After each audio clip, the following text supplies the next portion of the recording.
আসসালামু আলাইকুম। আমি এখানে 50 গ্রাম পুঁই বীজ নিয়েছি আর পুঁই বীজগুলোকে ছোট ছোট টুকরো করে কেটে নিয়েছি। তারপর সুন্দর করে পরিষ্কার করে ধুয়ে নিয়েছি। তারপরে চুলায় আমি একটা প্যান বসিয়ে দিলাম আর 2 কাপের মতো পানি দিয়ে দেব। আমি পুঁই বীজগুলোকে প্রথমের দিকে সেদ্ধ করে নেব। এটা খেতে কিন্তু অনেক বেশি টেস্টি। আমি প্রথম যেবার খেয়েছি প্লেটের ভাতগুলো চেটেপুটে খেয়ে ফেলেছিলাম। এখানে 1 চামচ লবণ দিলাম আর হাফ চামচ হলুদ দিয়ে দিয়েছি। হলুদটা অল্পই দিয়েছি কারণ আমি কালারটা খুব হালকা চাচ্ছি। যখন এমন একটা বয়েল চলে আসবে তখন পেঁয়াজ কুচি আর কাঁচামরিচ ফালি দিয়ে দিব। সামান্য তেল দিয়ে দিব। তারপর সবগুলোকে আমি নেড়ে চেড়ে দিব।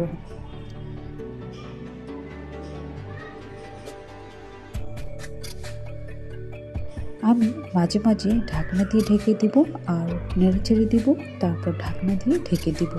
এভাবে আমি পুঁই বীজগুলোকে ভালো করে সেদ্ধ করে নেব। পুরো পানিটাই আমাদের কমিয়ে নিতে হবে। তাই ভালোভাবে আমি ঢাকনা দিয়ে পুঁই বীজগুলোকে সেদ্ধ করে নেব এবং ঝোলটাও কমিয়ে নেব। যখন ভাজা ভাজা হয়ে আসবে, ঝোলটা একেবারেই কমে আসবে, তখন আমি এটাকে নামিয়ে নেব। আমার ঝোলটা প্রায় শেষের দিকে, তাই আমি এখন এটাকে নামিয়ে সাইডে রেখে দিব। অপর দিকে আবারও চুলায় প্যান বসিয়ে দিলাম আর সামান্য তেল দিয়ে দিলাম। এখন আমি কিছু রসুন থেতলিয়ে নিয়েছি। এই রসুনগুলো দিয়ে আমি ভালোভাবে তেলটাকে ভেজে নেব। যখন একটু ব্রাউনিশ কালার হয়ে আসবে তখন আমি অল্প জিরা দিয়ে দিব আর 2টো শুকনো মরিচ দিয়ে দিব। তারপর সবগুলোকে হালকা ভেজে নেব। এখন আমি পুঁই বীজগুলোকে দিয়ে দিব।